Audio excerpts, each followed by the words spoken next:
हमारा मानव शरीर यानी कि कुदरत की बनाई सबसे नायाब और अनोखी चीजों में से एक, जो बना है करोड़ों अरबों सेल्स से मिलकर। सेल्स यानी कि कोशिकाएं, जिनसे हमारा पूरा शरीर बना हुआ होता है, ये करोड़ों और अरबों की संख्या में हो सकती हैं। और इन करोड़ों अरबों सेल्स को जिंदा रखने का काम होता है ऑक्सीजन से। अब इन करोड़ों अरबों सेल्स तक ऑक्सीजन कैसे पहुंच रही है, इसकी व्यवस्था भी कुदरत ने हमें दी है। हम जो ऑक्सीजन लेते हैं, ये ऑक्सीजन हमारी पूरी बॉडी में जा रही है और इससे हमारी सेल्स जिंदा रहती है। लेकिन इनको पहुंचाने का काम कौन करता है? जी हाँ दोस्तों, इस ऑक्सीजन को पहुंचाने का काम करता है हमारा हृदय यानी कि हमारा हार्ट। जब से हम पैदा होते हैं और जब तक हम जीवित रहते हैं, तब तक ये हमेशा काम करता रहता है। एक मिनट भी जीवन में ऐसा समय नहीं आता जब हमारा हार्ट बंद हो जाए। चाहे आप सो रहे हो, चाहे आप भाग रहे हो, चाहे आप और कुछ एक्टिविटी कर रहे हो, आपका हार्ट कंटिन्यूस पंप करता रहता है ताकि आपकी बॉडी की एक एक सेल को हर वक्त ऑक्सीजन मिलती रहे और उसके द्वारा जो निकाली गई कार्बन डाइऑक्साइड है उसको बॉडी से निकाला जा सके। तो हार्ट जो है हमारा कंटिन्यू काम करता रहता है। लेकिन इमेजिन करिए एक ऐसी सिचुएशन जब आपका हार्ट अचानक काम करना बंद कर दे। आपने बहुत सारे केसेस अभी रिसेंटली सुने होंगे कि जो काफ़ी यंगस्टर हैं, जो फिल्म एक्टर्स हैं, उनको अभी हार्ट अटैक आया है। ऐसी क्या सिचुएशन होती है कि एक आदमी को हार्ट अटैक आ जाता है? जो कंटिन्यूस काम करने वाला जो हार्ट है, जो दिन रात हमारा हार्ट काम करता है, वो कौन कौन से फैक्टर्स होते हैं, वो कौन कौन सी कंडीशंस होती है जिनसे हार्ट काम करना बंद कर देता है? दोस्तों, आज की इस वीडियो में हम डिस्कस करने जा रहे हैं कि हार्ट अटैक क्या है और ये क्यों आता है और कैसे हम इसको रोक सकते हैं। बने रहिए हमारे साथ, देखते रहिए नॉलेज किंगडम।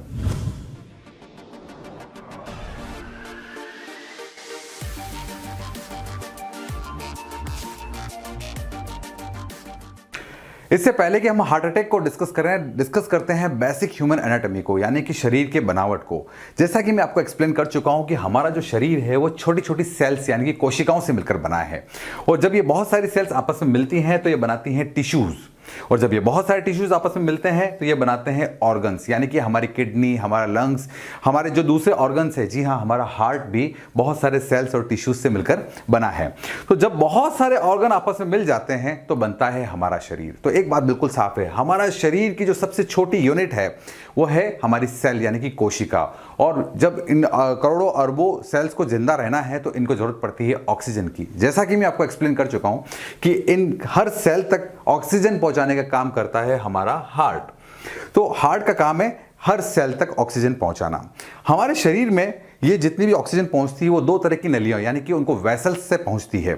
वे वेसल्स, ये वे नलियां जो हार्ट से लेके जो सेल्स तक, हर कोशिका तक ब्लड सप्लाई करती हैं, यानी कि जो ऑक्सीजन वाला ब्लड पहुंचाती है, उन्हें हम कहते हैं आर्टरीज।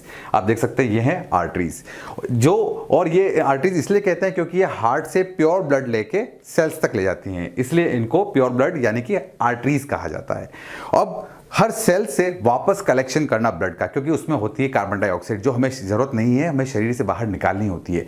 तो वे नलियां या वो वेसल्स जो सारे इम्प्योर ब्लड को इकट्ठा करती है और हार्ट तक वापस पहुंचाती है, उन्हें हम कहते हैं वेन्स, जिसमें इम्प्योर ब्लड यानी कि डीऑक्सीजनेटेड ब्लड होता है, कार्बन डाइऑक्साइड युक्त वाला जो ब्लड होता है जिसकी हमें जरूरत नहीं है, वो वापस हार्ट तक पहुंचाना। तो एक साइकिल चलता रहता है, हार्ट से लेकर वापस सेल्स तक और सेल्स से लेकर वापस हार्ट तक ब्लड का घूमना। और ये सारा प्रोसेस जो है हार्ट का। अब एक बात बिल्कुल साफ है, हार्ट खुद मसल्स से मिलकर बना है, यानी कि जो मैंने आपको सेल्स और टिश्यूज से मिलकर बताया। तो इस हार्ट को खुद को भी ब्लड सप्लाई की जरूरत पड़ती है। इसको ब्लड सप्लाई कहां से होती है, देखते हैं। जब हार्ट काम करता है, आप देख सकते हैं हार्ट नॉर्मल सिचुएशन में है, तो इस वक्त ये भी बहुत सारी सेल्स और टिश्यूज से मिलकर बना है। और यहां पर भी आप देख सकते हैं इसमें आर्टरीज हैं, इसको आप कोरोनरी आर्टरी कहते हैं। वह आर्टरी जो हार्ट को ब्लड सप्लाई देती है उसको हम कहते हैं कोरोनरी आर्टरी। आप देख सकते हैं यहां पे एक कंडीशन मैं आपको एक्सप्लेन करना चाहता हूं, उसको बोलते हैं एथेरोस्क्लेरोसिस। ये एक मेडिकल टर्म है। इसमें होता क्या है मैं आपको एक्सप्लेन करता हूं, जो हार्ट अटैक के लिए जिम्मेदार है। अगर हम इसका जूम व्यू करें और आगे समझने की कोशिश करें कि आखिर समस्या क्या रहती है, तो आप देख सकते हैं कि ये सारी जो ब्लड वेसल्स हैं जो हार्ट को सप्लाई देती हैं, जो कोरोनरी आर्टरी, जिससे हार्ट नॉर्मली अच्छे से फंक्शन करता है। अब किसी भी कारण से, अब इसका अगर हम जूम व्यू देखें तो ये नॉर्मल आर्टरी है जिसमें से ब्लड फ्लो हो रहा है। जब आप बहुत ज़्यादा तला हुआ खाते हैं या बहुत ज़्यादा कोलेस्ट्रॉल लेवल बढ़ता है तो धीरे धीरे यहाँ पर इस तरीके से बढ़ना शुरू होता है।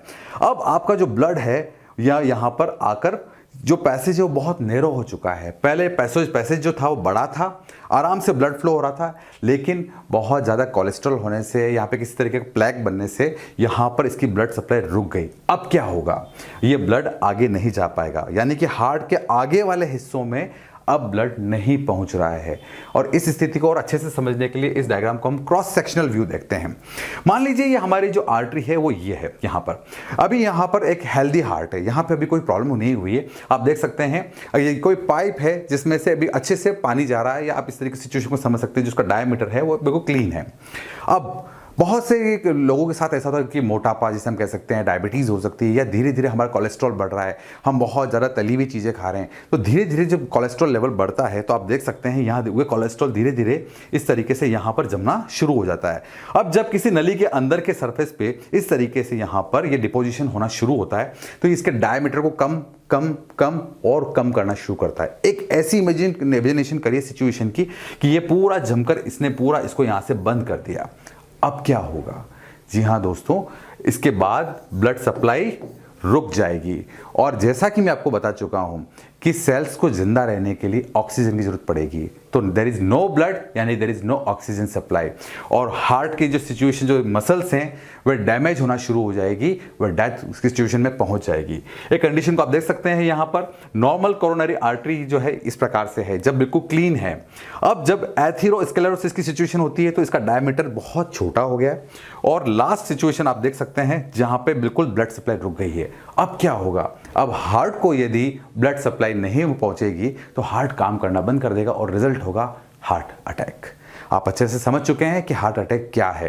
तो एथेरोस्क्लेरोसिस एक बहुत भयानक स्थिति है जो पेशेंट को जानलेवा स्थिति में पहुंचा सकती है। अब क्या क्या ऐसे रिस्क फैक्टर्स हैं जो इस हार्ट अटैक के लिए जिम्मेदार होते हैं? पहले आप देख सकते हैं डायबिटीज़। जी हाँ, अगर आपका शुगर लेवल 130 mg/dl से ऊपर ज़्यादा है तो आप समझ सकते हैं कि आपका जो शुगर है वो एक वार्निंग स्टेट में आ चुका है। आप अपने इस चीज़ को मेजर करते रहें। ब्लड प्रेशर आप खुद समझ सकते हैं। मैं आपसे एक सिंपल सा सवाल पूछता हूँ, एक अगर इमेजिन करिए कोई 2 सेंटीमीटर डायमीटर का कोई पाइप है और उसमें ब्लड अगर पानी फ्लो हो रहा है, यदि उसका डायमीटर मैं सिर्फ आधा सेंटीमीटर करूँगा तो क्या प्रेशर उसमें बढ़ेगा या कम होगा? जवाब बिल्कुल साफ है, प्रेशर बिल्कुल बढ़ेगा। यही आपका बीपी है। जब हार्ट अटैक की सिचुएशन आती है, इस सारी सिचुएशन, तो अगर जब बीपी हाई है इसका मतलब ये है कि हमारी जो ब्लड वेसल्स हैं उसमें कहीं ना कहीं डिपोजिशन बढ़ रहा है, उसका डायमीटर कम हो रहा है, इसीलिए बीपी रेज हो रहा है। Next, overweight. आप देख सकते हैं अगर कोई ओवरवेट पेशेंट हैं तो उनको हार्ट अटैक के चांसेस ज़्यादा हैं। स्मोकिंग, यदि आप स्मोक करते हैं तो आप समझ जाएं वार्निंग स्टेट है आपके लिए। हाई कोलेस्ट्रॉल, तला हुआ चीज़ें खाना, बिल्कुल बहुत सारी चीज़ों को खाना और जंक फूड का खाना कोलेस्ट्रॉल को बढ़ाता है जो आपके लिए ठीक नहीं है। और फैमिली हिस्ट्री, फैमिली में यदि किसी को ब्लड रिलेटिव को ऑलरेडी हार्ट अटैक आया हुआ है या फैमिली में बहुत से लोगों को शिकायत है तो चौकन्ना हो जाइए, आप रिस्क पर हैं हार्ट अटैक की। तो ये सारे फैक्टर्स हैं जो हार्ट अटैक के लिए जिम्मेदार हो सकते हैं। अब क्या करें? हार्ट अटैक से कैसे बच सकते हैं? जी हाँ, पहला है क्विट स्मोकिंग। स्मोकिंग को आज ही छोड़ दीजिए। दूसरी चीज़ है सबसे ज़्यादा इंपॉर्टेंट, अपने वेट को मेजर करते रहिए। आपकी लेंथ के अकॉर्डिंग आपका वेट होना चाहिए, ना कम ना ज़्यादा। फिट रहने की कोशिश करें, वर्कआउट करें, ब्लड प्रेशर को मॉनिटर करते रहें। साल में एक बार पूरी होल बॉडी चेकअप जरूर कराएं। इससे आपको आईना नजर आएगा कि आपकी बॉडी किस लेवल पे मेंटेन है। जी हाँ, यदि आप शराब का सेवन करते हैं तो इसको बिल्कुल बंद कर दीजिए। हार्ट अटैक के लिए सीधा सीधा कारक आपके लिए जिम्मेदार है। नेक्स्ट है हेल्दी फूड। बैलेंस फूड खाइए, जंक फूड मत खाइए। घर की जितनी ताज़ा सब्जियां हैं, दही है, इनका यूज़ करें जो आपको हेल्दी रखने में बहुत हेल्प करेगी। और लास्ट में है स्ट्रेस फ्री लाइफ। जी हाँ, स्ट्रेस हार्ट अटैक के लिए एक बहुत बड़ा फैक्टर है। तो अपने आप को हल्का रखें, एक ऐसी लाइफस्टाइल मेंटेन करें जिसमें स्ट्रेस ना हो और अपने आप को आप बैलेंस फॉर्म में रख सकें।